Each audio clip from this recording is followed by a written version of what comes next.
This is Talk Radio Europe, your voice in Spain. Sport! Friday at 7 p.m, your weekend sports on Talk Radio Europe with the Friday Sports Bar. Good evening and thank you for tuning into Talk Radio Europe. I'm Dom Aldworth. My passion is your listening. This is the Friday Night Sports Bar. Hope you enjoyed the coverage we've been putting out all day of the royal wedding. More of that to come if you haven't had enough of that after this hour of sport on continental Europe's most popular sports show. Do you remember Jon Smith, top football agent, the polar runner? Well, we interviewed him a couple of weeks ago, 3 or 4 weeks ago on the show, just before he ran a marathon around the North Pole. He made it. He completed it. He's here in the studios with us this evening, still thawing out from that. Looking forward to talking to Jon. Back in the studio, as usual, former golf professional Rob McKellar and Richard Tilsley from Awesome Premier Events. Thanks for coming in, guys. Also on the show later on tonight, 7 times Grand Slam tennis star and former world number 1, Mats Wilander. Mats is in Spain at the moment. He'll be joining us on the line from Madrid. We'll be talking to him about his Wilander on wheels concept and about the French Open coming up, of course, because he is a 3 times winner of that. Don't go anywhere for the next hour. This is the Friday Night Sports Bar, live from the Talk Radio Europe studios. Friday Sports Bar with Dom Aldworth. Well, gentlemen, good evening. Thank you very much indeed for coming in again. As usual, Rob and Richard Tilsley, Richard Dark. We never know which one to call you. Thanks for coming in, guys. And, of course, Jon Smith, the polar runner, top football agent. It's a pleasure to have you down here in Spain, Jon. Thank you. It's a great pleasure to be here. And, of course, like I mentioned, about 4 or 5 weeks ago, we interviewed Jon. And Jon was just about to embark on an inspirational challenge of running a marathon around the North Pole, 4.4 kilometres, 10 times, minus 35 degrees Celsius. There was a reason why he was doing that. We're going to talk to him about that. But before we do, we're just going to play a little something that Jon put together while he was up there doing this. I think we're all sort of so keyed up, and then it all sort of stopped. And all of us have worked about a year on our health and fitness and our game plan, and can we really run a marathon at the North Pole? And then we got here to, well, not here, we got to Longyearbyen, and then there was a crack in the runway, and then we couldn't get up here, and then it's sort of ground to a halt, and just immense anticipation turned to frustration. And now, as you can see, we're here, and the weather's glorious at the moment. A little cold, about 25, 30 below, something like that, but you know, this is a unique place, and the anticipation now is immense. We all want to run this now. It's the North Pole. It's completely away from any comforts of normal everyday life, and yet we're here challenging ourselves in an environment which is so alien, and I just can't help feeling that at the end of it we're going to feel so very proud of ourselves and what we've achieved when we do it. Well, do you know when you step off the plane in somewhere like Barbados and you have that wall of warmth? Well, this is the antithesis of that. It's very, very cold. It hits you like a very cold blast, and it makes you realise that all the advice you got before you came out, it was correct, that your nose, your ears, your fingertips, your toes, private parts have to be very well protected. It's actually really tough. There's some bits down the runway which are great, but it's cutting up really badly. Around the back end, there's like deep ruts and things, and you're falling over and pulling yourself up again, and it's deep and crisp and uneven. I was saying it's midnight now. Is it? How freaking is that? It's what a night. What a way to spend a Friday night, guys. It's unique and special, and I'm going to make it. I've always wanted to put myself against things in life that I think are challenges. I've always wanted to achieve for myself and for my family. This one's for me. Actually, it is, and it's not. It's for me, but I found a little boy who is very sick and needs an operation, and unfortunately can't get it in the UK. And this has enabled us to raise the money to help save his life. So what's going to keep me going is thinking of that little boy who's, whatever pain I'm suffering, he's going through a lot more, and that and the thought of my family and a big warm hug when I get back, and the fact that it's inspirational stuff, and you know, we will inspire a few people to put themselves through the ringer a little bit and push on in life. Those are 3 good pieces of inspiration that will keep me going. There's some really sweetie ice out there. Sounds like a sonar.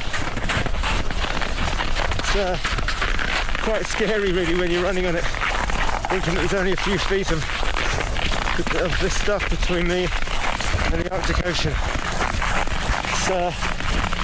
It's a bit surreal at midnight on the Sabbath.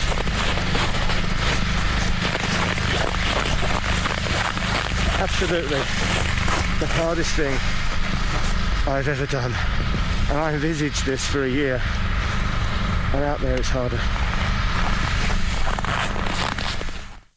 Jon Smith, incredible. I could just see you there thinking about, listening to your own words there. Just describe how you felt when you finished. Oh, knackered. Well, I was having a chat with the lads before. The interesting part was when I finished, I was absolutely exhausted, delighted, but pretty instantly the sweat on my body turned to ice. So I went into these convulsive shakes that lasted for about an hour and a half, and the rest of the competitors, who were fabulous, everyone was trying to help each other, great camaraderie. They rushed me off to this warm tent and took my clothes off, and the one thing I forgot, we put all this magnificent kit together, and they all said to me after, so, where's your second kit? I said, what second kit? No, you're supposed to take your kit off because it's all full of sweat. So everything had turned to ice, and they whipped my kit off and redressed me in some spare kit, and then lay on top of me and warmed me up for about 20 minutes. It was a unique moment. Were you the only one that this happened to, John? No, quite a few, but they all had spare kit. John, I spoke to you very briefly, or 3 or 4 days actually, before you went out, embarked on this inspirational challenge, and I think you'd just done a half marathon and you had to go to hospital because you had problems with your knees in the past anyway. This almost never happened. The bizarre thing was that because of the amount of sport I've done over the years, and because I'm a little bit older than everyone else in the studio. He glanced around there for a minute, yeah. Well, if you are, you're looking very good for your age, I have to say. Well, I can't cast the assumption. But I was always concerned, when I grew up and we did a lot of sport, we ran in things like plimsolls, and there was nothing like air supports in your shoes and things like that. So the amount of... And then if you got injured, they'd say, right, here's an injection, now go out and kick a ball again. So the support program that's there for kids these days just wasn't there. So yeah, my knees are not in the greatest of shape, and I was told that one of them, my left one, may collapse, and during training it actually did. So I had to have an operation 3 months before I went, and that wasn't the best preparation. Well, I'm just in awe of your achievement, John. I really am. And just listening to you there, I felt out of breath, but I can't imagine the strain it must have put on your body. It was very tiring. At the end, you begin to realise how much of a strain your body takes, because the course is obviously 26 miles, but it's full of ruts and divots, and the snow was very... Because the North Pole is so dry, the air is so dry, the snow that you and I are used to, if there's a lot of it going to slush, doesn't go to slush, it goes to deep powder. And because I wasn't at the front of the pack, I was sort of towards the back of the pack, the guys and girls in front of me, there was only 2 girls in front of me, and that one of them was the Australian marathon champion, so I don't feel too bad about that. The people in front of me were creating fairly deep snow holes, so at points I'd be running with snow up to my ankles, then up to my calves, at points up to my knees, which is quite tiring, trying to pull your legs out and through. So from about halfway, my groin downwards was very, very tired. Because I was just thinking, with bad knees, if you're running on powder, it's a bit like if you're skiing on powder. Suddenly a leg can go through the powder, and the ligaments just aren't anticipating it, and that's when you can get real damage. You're absolutely right, and I had every strapping in the world that I could probably that I could possibly lay my hands on. And somehow I think just the power of the mind gets you through, because it hurt, but it didn't hurt that much until I stopped, and now, 2 weeks later, my left knee hurts a lot, just walking up the stairs to the studio. John, we're talking 8.5 hours.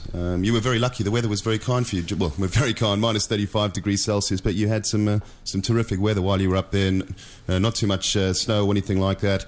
8.5 hours. At any stage, did you contemplate maybe giving up?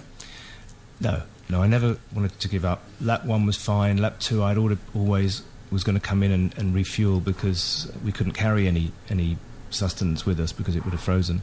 So I did that, and at that point my goggles had steamed and I couldn't get rid of the steam, so I junked them and pulled my hat very low down over my eyes, which was fine for the next 3 or 4 laps, and as we're going through it, it's okay, it's fine, and I'm very focused and everything's okay.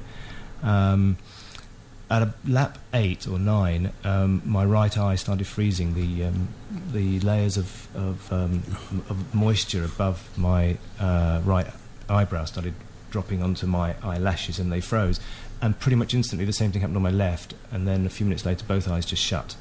So I committed the cardinal sin, which I really shouldn't have done, of taking off my glove very quickly because I couldn't see where I was going, and whipping off the ice from both of my eyes. And within 20-odd seconds, my thumb had gone rigid and started to go white at the top. There was a bit of frost nip. So I was fortunately, I was only about a third of the way from the end of that lap, so I could come in and warm up. But it just shows you how dangerous those circumstances can be.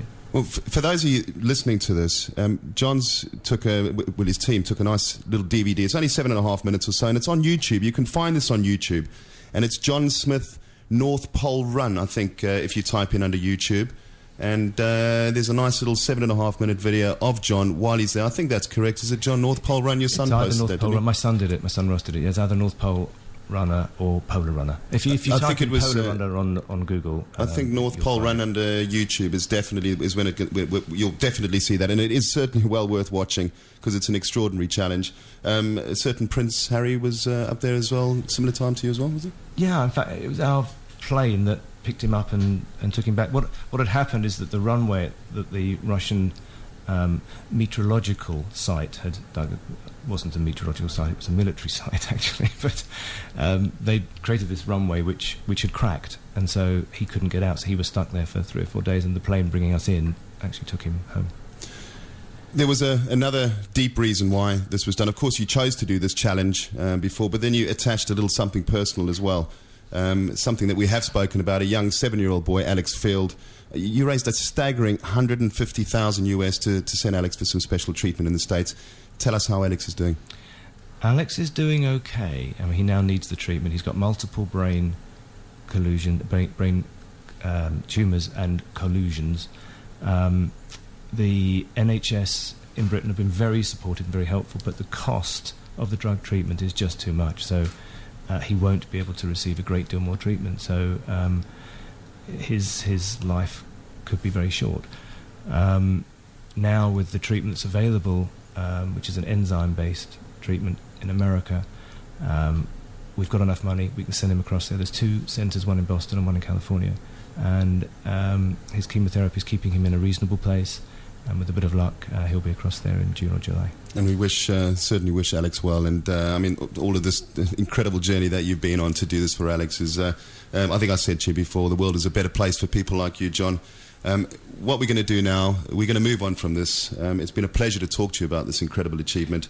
We're going to go to a commercial break, because when we come back, we're going to have a second part of John. This time it's going to be Jon Smith, the football agent. John is one of the top football agents in the world. He has been for an awful long time now, and it's going to be great to get an insight into his career from that side of things after these messages. This is Your Voice in Spain, Talk Radio Europe. It's the Friday Sports Bar with Dom Aldworth on Talk Radio Europe. Good evening and welcome back to the show with me, Dom Aldworth, Rob McKellar, Richard Tilsley, and top football agent and the polar runner, Jon Smith. If I can just add, John's lovely wife, Janine, is sitting on the sofas there behind us. Janine pointed out to me, for anybody that wants to have a look at John's video on YouTube, you must have a look at it. It really is an extraordinary challenge and a great piece of footage. It is the North Pole Run 2011. Is that correct, Janine? Jon Smith's North Pole Run 2011. Get on YouTube and have a little look at that. John, you've got something you wanted to say. I just want to say thank you. I want to say thank you to Talk Radio Europe and all of the listeners who... it was a really humbling experience. I mean, I did what I did because I wanted to. And I love little Alex. Every life is precious, and to me his life was very precious, and hopefully he will actually have a life now. But an enormous thank you to the guys in the studio, to you, Dom, and to all the listeners, because they really have got behind this. You all have got behind it, and because of your support, it's going to work. So thanks, guys. Well, I think we did the easy bit in a nice warm studio, John, so it's been an absolute pleasure. We're going to alter ego side now. Jon Smith, football agent. John, how long have you been involved in this career of yours? Very successful career. Long time. I was one of the first. 1986. I was fortunate enough to land the England football team. I had a record production company, sold out, and went and lived in America. And I loved what they were doing in sport in America, because what they were doing in sport, we were doing in music over here. And I wanted to take that model, which was make sports stars entertainers. And I was fortunate enough, through my old mate Paul Mariner, who used to play for the England team many years ago, and was just leaving the team at the time. We formed a little company together called First Artist, and we bid for the England football team franchise, and we got it. So 1986, that's when it started. John, Diego Maradona, one of your clients, I believe? Yeah, that kind of fell into my lap because I was friendly with Ozzy Ardiles, and Maradona, one moment in time, removed his management company and asked Ozzy to help, and I just happened to be having tea at Ozzy's house at the time. So and fell into my lap. One foot in retirement at this stage, John, but some of the players that you're still involved with in today's game? Well, there's about 200 odd that First Artist still represent, and although we're selling First Artist now, the sports agency is going to be retained by my brother and myself, and people like Harry Redknapp. We put Harry into Tottenham, which was actually probably one of our better deals recently. Andrei Arshavin at Arsenal, and a variety of transactions throughout the world over the last few months. Well, I have to say the move of Harry to Tottenham was absolutely inspirational, because he certainly paid dividends, doesn't it? He's a very good manager. I mean, I don't want to preempt anything here. This is just a discussion, but he's the sort of manager that gets the best out of a group of players. And if you're looking for somebody, I'm not flying a flag for him at all, but if you're looking for somebody to be the next England manager, you don't really have to look too far beyond him. I think about 100% of UK football fans would support you on that. I think the overwhelming majority of English fans think that he's the natural successor to Capello. Yeah, he's got a job to do at Tottenham, and that may, he and Daniel get on really well. He loves the team, he loves the board. So I don't think it is a natural given. He may well remain at Spurs because he's very happy there. But he's a very motivational guy, and he just happens to be one of those people that can put his arm around a player and just somehow get the best out of him. It's a hard one to turn down, though, isn't it? Taking England to the World Cup finals in Brazil.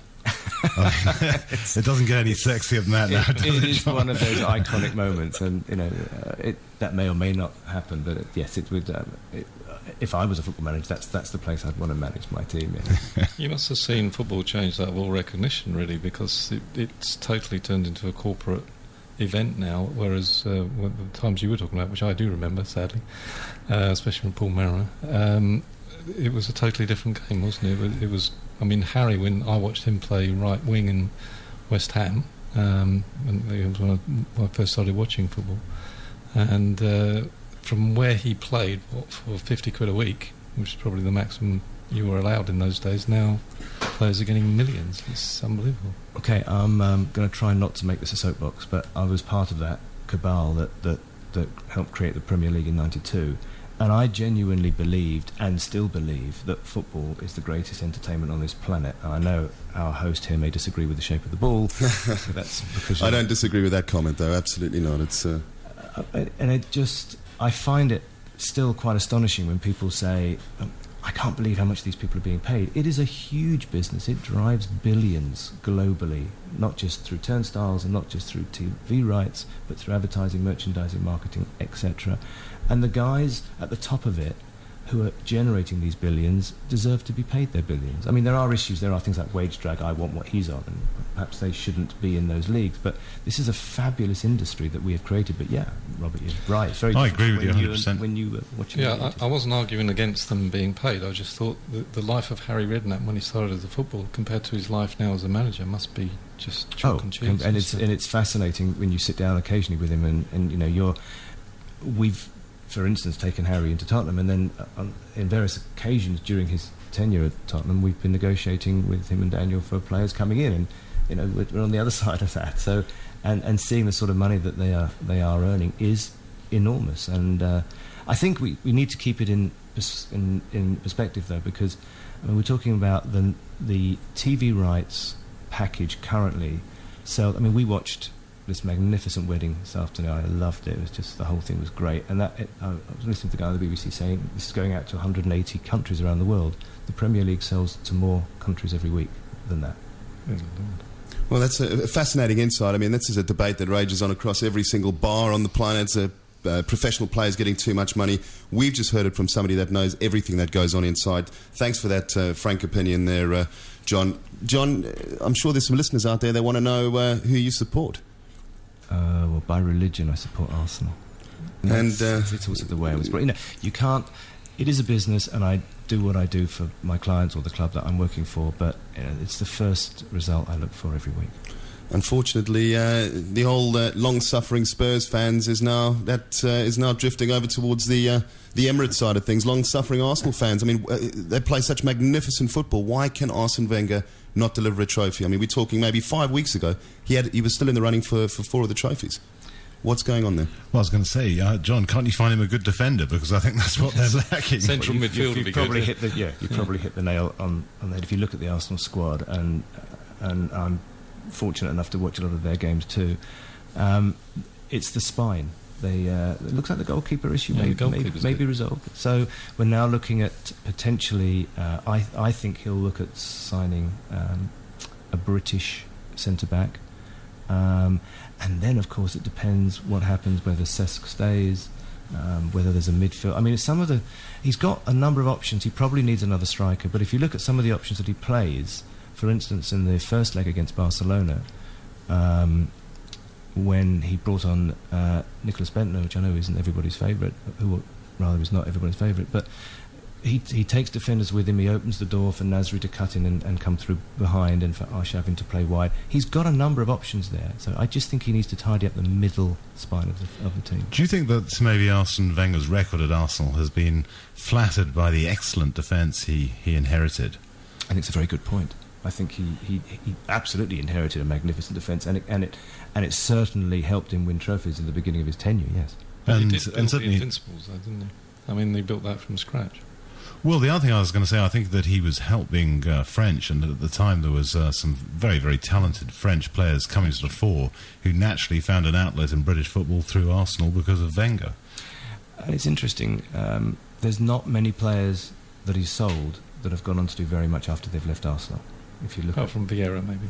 Vieira's had a pretty good career. But he was, look where he went, and I think Arsenal probably had the best of him. Look at Anelka. I mean, that was amazing what happened when he went to Real Madrid. I mean, for that 22 million. Yeah, and a few missed penalties. Well, there's a huge fixture in store for us this weekend for football fans. Arsenal are hosting Man United at the Emirates. Of course, their season is now over when it comes to lifting the Premiership. I think they're too many points behind. But they could do Chelsea a real serious favour to apply some pressure on United at the top by turning United over at the Emirates this weekend. You'd be hoping for a good result there, John? Yes, of course, I'm an Arsenal supporter, and anything that's good for the game of football that makes it that much more interesting at the top, I think is very good news. For me, and casting my eyes over the fixtures, the big one is actually the other Manchester team this week, because I think if they beat West Ham, I think West Ham, by memory, have got 2 games coming up with bottom 6 teams. So that's West Ham's future is going to hang in the next 10 days. And in fact, we were talking about this before. The Birmingham game, Birmingham Wolves, I think is a huge 6-pointer this weekend. But I mean, just staying with West Ham, what I find amazing when you look at that West Ham squad, the talent that's in there, and the very fact that Scott Parker was named Football Writers' Player of the Year, and they're languishing where they are in the division. I mean, to me, what it reflects is a lack of clear management at the top, and Avram Grant does not seem to be able to cut it in British football as far as I can see. I'd like to know John's opinion on that. Well, if you can answer without being too undiplomatic. We've got lawyers outside, John. It'll be fine. Don't worry. My response to that is I don't think he'll be there at the end of the season, come what may. Short and sweet. Big London derby as well. Chelsea, Spurs. I mean, Spurs are looking to put some pressure on it for that 4th spot against with City, which I think are 4 points ahead of them at the moment. Big 6-pointer for both teams. Yes, I have a sneaking suspicion it's going to be Man City. I just think they've got the wind in the sails behind them. I'd love Spurs to be in Europe again for all the obvious reasons, but I think and I think Chelsea have got their foot on the accelerator at the moment as well. They want that second spot. They'd like the first spot, but I think the first spot's going to go to Man United. Well, gentlemen, I'm afraid we're going to have to move to a commercial break now because we've got the small matter of 7 times Grand Slam tennis winner waiting to speak to us in Madrid, Mats Wilander.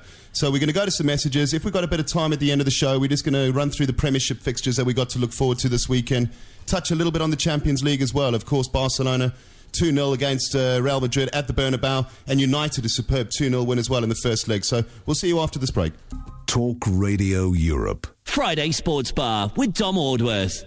Well, good evening and welcome back to the show. On the line now from Madrid, 7 times Grand Slam winner, former world number 1. He was inducted into the Tennis Hall of Fame in 2002, Mats Wilander. Before we bring him on, just have a little listen to this. Probably the toughest mental player that I ever played, and that's saying something. I mean, I played guys by the name of Bjorn Borg, Jimmy Connors, even guys at the end of my career, Agassi and Sampras. But this guy, Mats Wilander, really used it up here, and I'm proud to say that we were part of history when the two of us went out there playing for our respective countries and stayed out there just a mere 6.5 hours. Mats Wilander, good evening. Welcome to the show. What a fitting tribute from a certain John McEnroe. Yeah, well, I mean, I still remember that match. He didn't mention that he happened to win that match, but yeah, no, I was lucky enough to grow up and play in a great era with a lot of great champions. Mats, it's fantastic to have you on the show. Thanks for talking to us. You're up in Madrid this weekend. Tell us what you're doing with yourself up there.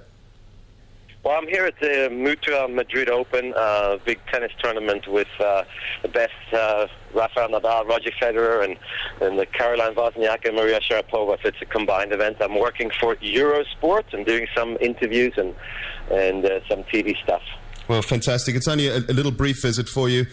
Mats, one of the things that we wanted to talk to you, I certainly wanted to talk to you, you've got this great concept going in the States with your business partner, Cameron Lickle.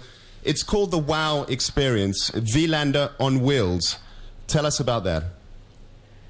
Well, it's we're actually traveling around so far only the United States and Canada, but we're traveling around in a Winnebago or a motorhome, and we're teaching tennis. I wanted to take the whole tennis fantasy experience. There's 2 people.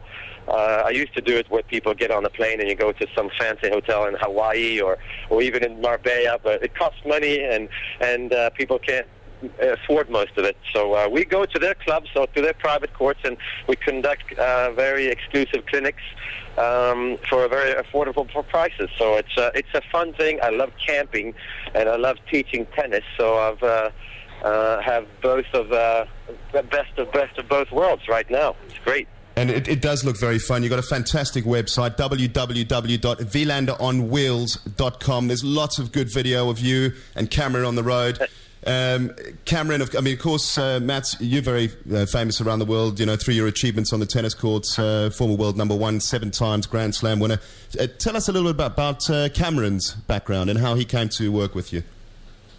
Well, Cameron Lickle is actually went through the Naval Academy, went to the war out in the Gulf for a couple of years.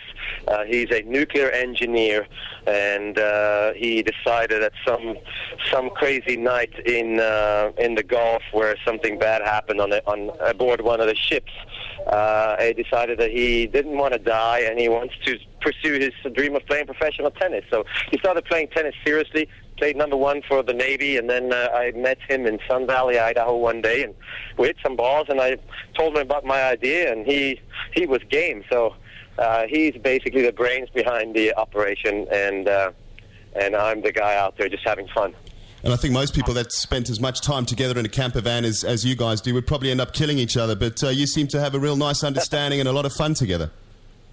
Yeah, we do have a lot of fun together, but I think still it's the reward of the whole expedition is really going to people's home clubs and playing tennis with people where they're comfortable, where they can do a clinic together with their kids or together with their spouse, or they bring their family to videotape it, and they might even win a point against me, and then they can put that on YouTube and they can throw it out on the mobile phone. So the reward, again, is people's excitement and enthusiasm after that. They realize that I'm just out there, or we're just out there having fun, trying to have people have more fun and help them with their tennis. And we're on the first name basis after 5 minutes, and basically you become friends, because traveling around the world, I've met a lot of people, but I haven't made a lot of friends, because you're a tennis player and you meet fans. But they're not really fans; they're just tennis fanatics, and they realize that the top players in the past are normal human beings, and we actually have a passion for the sport, and I love to spread that around. Mats, it's also got a slightly deeper meaning, Wilander on Wheels. You guys have got an affiliation with Deborah, which is an organisation that leads the way in finding a cure for a very rare disease that your young son Eric suffers from, called EB. Tell us what EB is all about, and how's that affected Eric and your family and your way of life? Well, EB is short for epidermal bullosa, which is a genetic disease, and it affects your skin. And my son Eric, I have 4 kids actually, but one of my kids, Eric, is 13 years old, and he suffers from getting really bad blistering on any body part where there's friction, so mainly on their feet, and it's actually so bad that he can't do anything in the summer, no sports. He can walk around a little bit, but not too much. So basically he has had to alter his lifestyle. We moved to Idaho, up in the cold and dry climate, and he's able to play ice hockey in the winter. So he is fine. It's a very rare disease. There's about 35,000 people in America that have it, and it's hard to get funding for it. Insurance companies don't cover diseases where prevention is the only, not cure, but the only help. So we're trying to help out families and trying to find a cure for it. But the cure is far away, but helping families out financially is really what we're about.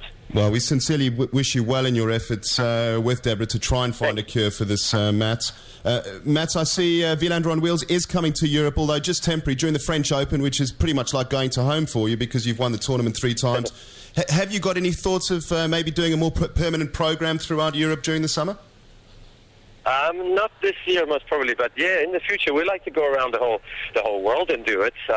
We might have to buy a Winnebago or a house mobile in Europe as well, so we can drive it around, because that's really the meat of the operation, is to be able to. I've seen the world from the air, and I now want to see the world from the roads, and I want to go to the small cities and the small tennis clubs, and you need wheels for that. But yes, we're definitely trying to expand, and we're not really sure where it takes. It's kind of like my tennis career. You don't play tennis to win Grand Slams. You play tennis because you're passionate about the sport and you want to improve. And this Wilander on Wheels business is pretty much the same thing. We take every day as it comes, and it keeps growing, and I'm not really sure what the end result is supposed to look like, and nor do I want to find out. Well, hopefully if you do make a decision to come to Europe, Mats, you bear us in mind. Down here in Marbella, Manolo Santana is our famous tennis star that lives down here. He's got his own tennis club, and there's lots of tennis fans down here that would love to see you. So hopefully you'll bear us in mind. Mats, just a little bit about your career itself. I mean, former world number 1, 33 career titles, 7 Grand Slam titles in there. There's no Wimbledon on that CV, but I think a lot of people have seemed to have forgotten that when they don't see that on your CV, it suggests you're not a very good player on the surface of grass. However, 2 of your 3 Australian Opens actually came on grass, so it suggests you can play on that surface. Why did you never win Wimbledon? What do you put that down to? I think that, first of all, I'm definitely not a grass court specialist in the old days where you had to serve and volley. The reason I did well in Australia is because we had a chance to go and prepare there for about a month on grass before. As most tennis people know, Wimbledon comes pretty much straight after the French Open, and I did really well at the French Open, and that's on very slow clay courts, and then you only give yourself about 10 days to prepare for a very fast surface at Wimbledon in the 80s. So you had to change the way you play, and I think the difference today is Rafael Nadal and Roger Federer can go to Wimbledon and play pretty much the same game they did at the French Open, except the balance is lower. So the differences are bigger, but again, no, I'm not a natural serve and volley, and it was tough for me to make that change in that short a time. I did win Wimbledon, on the other hand, with my best friend Joachim Nyström in doubles. And to be honest, I wouldn't change that victory for a singles victory, because at least as a tennis player, I have a memory that I can share, or victory I can share with somebody else, because it's a lonely sport. Well, it certainly is. And but Mats, 1988 was certainly the pinnacle of your career. I mean, you ended Ivan Lendl's 3-year reign at the top of the world rankings. You won 3 out of the 4 slams. I mean, tremendous. You beat Pat Cash in his own backyard in Australia. Another local favourite, Henri Leconte, you defeated in the French Open in Paris. And, of course, that superb match against Ivan Lendl in the US Open. I mean, which one of those 3 slams in 88 was probably your most satisfying? You know, it's hard to compare beating Pat Cash in Australia in 5 sets on Australia Day. They were turning 200 years old, the country, and everybody was against me. Obviously, that was a tough match to actually win, because I would like to see Pat Cash, who's a good friend of mine, win that at home. Ivan Lendl, on the other hand, at the US Open, I lived about 45 minutes away. I had my mom and dad there for the first time in America, and all my friends seeing. So I think that was more special. Plus, it gave me the #1 ranking in the world. But again, that's all part of it's part of the past. I'm not here working for Eurosport because of my past. I'm here. I love the sport. I'm still learning, and I am new at this game right now. So, it's not like you can dig up the past and enjoy it. It's part of the past, and right now I'm just enjoying the game. It's in a great state right now. Mats, I've got a gentleman in the studio here who's been involved in sport for most of his life, at the highest level as well. He'd like to ask you a question. It's John. I'm Matt. Hey, John. Jon Smith. One of the clients that I represent is a guy called Freddie Ljungberg, and I spoke to him this morning and told him I'd be on a radio program, which I'd be sharing a platform with you later this evening, and he wanted to give you a big hug, said he enjoyed dinner with you in London some time ago, and that you were a super pro and a good bloke. So consider yourself hugged by Freddie. Oh, well, thank you very much. I'll give Freddie my best, very much. Of course I will. Listen, the other thing is just, it's got to be worth it. I love this project that you're doing. It's got to be worth you contacting the British Tennis Association, Roger Draper and his crew, because something like this would go down, I think, very well in Great Britain. And as I understand it, Mick Jagger's probably got a spare Winnebago hanging around from some of his tours, so you could couple the two up together. That sounds great, John. You know, I think what I would like to see out of this whole Wilander on Wheels traveling to clubs as a former professional, as a former world #1, I would like to see, a former athletes do that in every sport, because I think there's a lot of small countryside clubs. They don't have a chance. They don't have a big team. They don't get a chance to see live professional football or ice hockey, whatever it may be, or even meet former stars. So their dream to become a professional player is it's hard to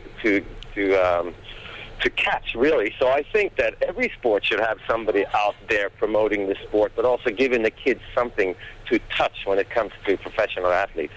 Oh, you're absolutely right, because that is the sport's future. Mats, this is Rob in the studio as well, Rob McKellar. You came from a really great era of tennis players, and especially in the sort of men's section. Which, in your opinion, of the people you played in your era was the best player, in your opinion, other than yourself, of course? Well, it's a little bit hard to say. I did play Pete Sampras and Andre Agassi towards the end of my career, and I think I got beaten the worst by Andre Agassi. Granted, he was #1 or 2 in the world at the time, and I was sort of around 30, 40 in the world. But I think once I played Agassi and Sampras, the game had really changed, and they were hitting the ball much harder. So it's hard to compare. In my day, the guy that could play the best on a given day, I think, was John McEnroe. He could make you feel foolish, look foolish, and if he didn't play well, he'll get at you. But then again, Jimmy Connors is a great competitor. I've only played Bjorn Borg once on the tour, and he threw 2 games at me because he's a nice guy. So, I'm very fortunate. I play with all the best players. But again, I've watched Rafael Nadal and Roger Federer play, and even hit with Nadal, and up close, those guys are unbelievable, and I don't think anyone could touch them and not even be close to them. Dom here again, Matt. The French Open, a tournament, like I've said earlier, you've won on 3 occasions. You're going to be there. It's in about 3 weeks' time. I mean, Rafael Nadal's form on clay, it continues. The Monte Carlo Masters, he won against David Ferrer. A repeat of that final again at Barcelona the week after. Can you see anybody beating Rafael Nadal on the surface? I can't really. I mean, I can possibly see somebody like Robin Söderling, who beat Nadal a couple of years ago at the French Open. Potentially Juan Martín del Potro, the Argentinian, who won the U.S. Open a couple of years ago. And because he won the U.S. Open, he beat Nadal. He beat Roger Federer in the final, so he's done it before. But again, on clay, it's not like Nadal is that good right now on clay. He's always going to be that good. As long as he wants to win, he's going to be hard to beat. But I'm a little bit surprised that guys don't push him a little bit harder, and that they don't believe a little bit more in themselves when they play against him. But again, he's most probably the greatest clay court player of all time, and I would love to see him win a sixth actually French Open title, because he's a great guy, not only a great player. Novak Djokovic has had a great start to the year. He's still unbeaten, I think 27, 28 matches thus far. Clay is not his favourite surface. But do you think with his confident start to the season that he might start producing some better form and maybe challenge Nadal at the French Open on clay? You know, I do. I think that, he's going to get there as seeded number 2. So he's going to have to play Nadal in a potential final. And I think it's easier to play Nadal in a final because there's no tomorrow. You don't have to worry about how tired you get. But at the same time, 3 out of 5 sets is the problem for Novak Djokovic against Rafael Nadal on any surface. He's beaten Nadal now twice in a row in America on hard courts, but that's 2 out of 3 sets, and that's sort of running half a marathon. And Nadal runs much faster in a full marathon, and Novak Djokovic so far in his career hasn't. So I think he might believe he has a chance against Nadal, but I don't know. I think they're worried about winning games, not winning matches against him on clay. Matt's spoken as eloquently as you do on Eurosport. Listen, thanks so much for talking to us today. It's been a great pleasure to talk. You've been a great champion. Have a great time up in Madrid. Best of luck with Wilander on wheels, and best of health to your son as well, Mats. And hopefully we can have a chat to you again in the future. Looking forward to that. Thanks again for talking to us. All right, guys. Thank you very much. Your weekend sports on Talk Radio Europe with the Friday Sports Bar. And now, with their places secured in the Hall of Fame, only one can become victorious tonight. So from the MGM Grand of Las Vegas, for the thousands in attendance and the millions watching around the world, ladies and gentlemen, let's get ready to rumble!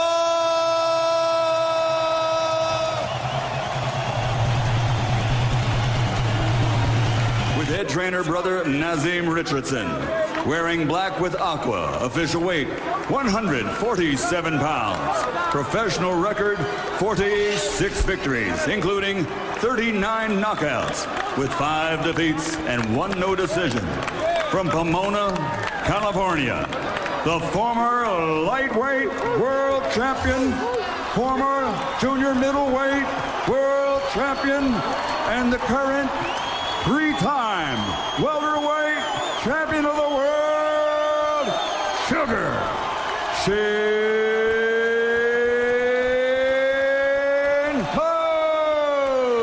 Mosley.